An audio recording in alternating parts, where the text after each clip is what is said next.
Sometimes life can be cruel. Families face hunger, animals get abused, and children become victims in the most horrendous crimes. But not everyone is willing to go down without a fight. Some people find an opportunity for revenge. Here are some of the best real revenge stories we have ever come across. Katie's Revenge.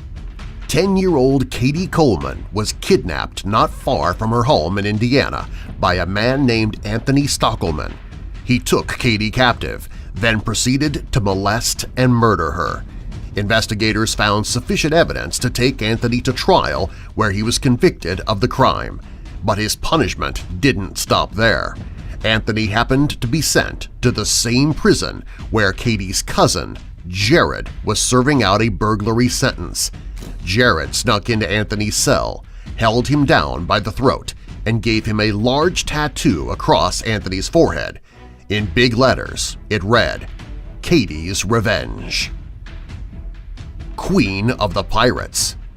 During the 14th century, a woman named Jeanne de Clisson and her husband were invited by the French king to attend a tournament. The tournament was a ruse, however. Jeanne's husband was executed for supporting England in a previous war. Outraged, Jeanne sold all of her property and acquired 3 pirate ships with red-colored sails. She and her crew proceeded to attack French ships for the next 13 years. If there were any French nobility on board, Jeanne beheaded them with an axe. All other crew members died save for 1 or 2, so they could inform the French king who was responsible for the bloodshed. The Finger. When Alan Markovitz discovered his wife was having an affair, he was devastated. To make matters worse, he realized that his wife had been sleeping with his best friend. Immediately after the divorce, Alan allowed his wife to keep the house, but discovered later that she had his ex-best friend move in with her. Alan then purchased the house right next door. He then had a $7,000 statue erected in his backyard. The statue? It was of a giant middle finger pointed toward the couple, which they could see right out of their bedroom window. Revenge of the Women. In 2004, an Indian man named Akku Yadav was caught raping a local woman. But the woman was not the first. Over a span of several years, over 200 women had claimed that Yadav had raped them, but they were all dismissed due to lack of evidence. During Yadav's trial, he was placed on a dock. The 200 women surged forward and forced their way through officials and attacked Yadav. Some of the women threw chili powder in his face, while others hurled stones at him. A couple of the women held him down and cut off his penis. When officials were finally able to access Yadav, he had over 70 stab wounds all over his body. Tank Girl. During World War II, Maria Oktyabrskaya's husband was a soldier for the Russian army, and he was killed by the Nazi Party. When Maria heard what had happened, she sold all of her belongings and property in order to afford the purchase of a tank. Maria wrote to Stalin and requested permission to personally handle her tank and take it to the front lines. Permission was granted. Maria named her tank Fighting Girlfriend and took it to the war zones. Maria fought against the Germans in numerous battles and even earned the Hero of the Soviet Union award. The Godfather of Spam. Alan Ralsky, known as the Spam King, was responsible for sending out over 4 billion spam emails per night during the early 2000s. Fed up, a couple of internet-savvy writers on the website Slashdot wrote an article about Alan and listed his personal home address to all of their viewers. Said viewers got their revenge on Alan by subscribing him to any and all forms of junk mail.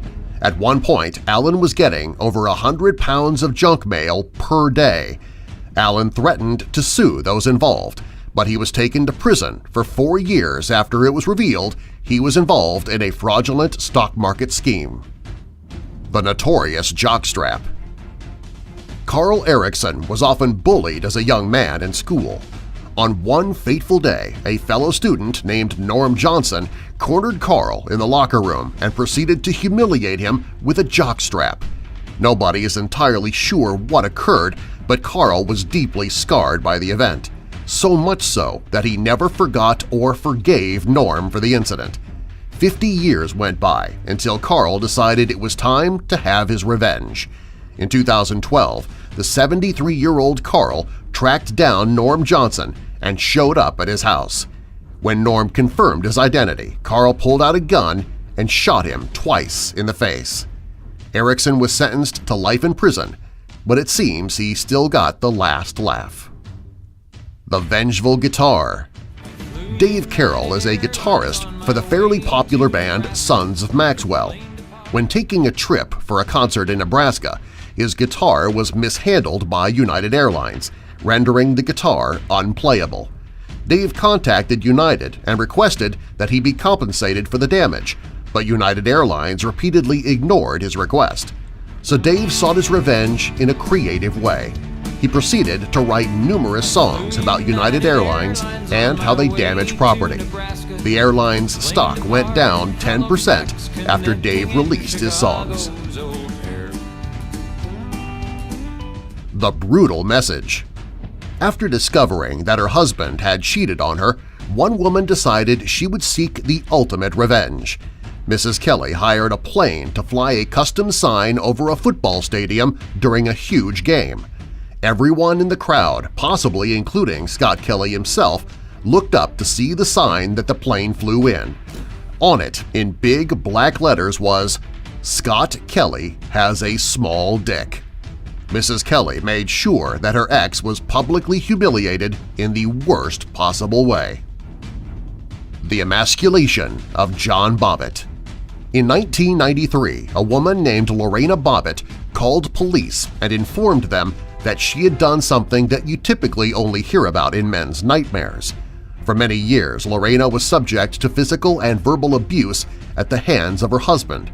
When John began having sexual relations with other women, he even had the audacity to routinely brag about it to his wife.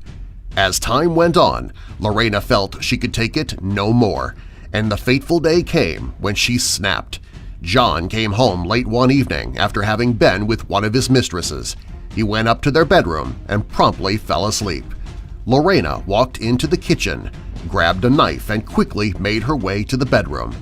Once there, she proceeded to cut John's penis off with a knife.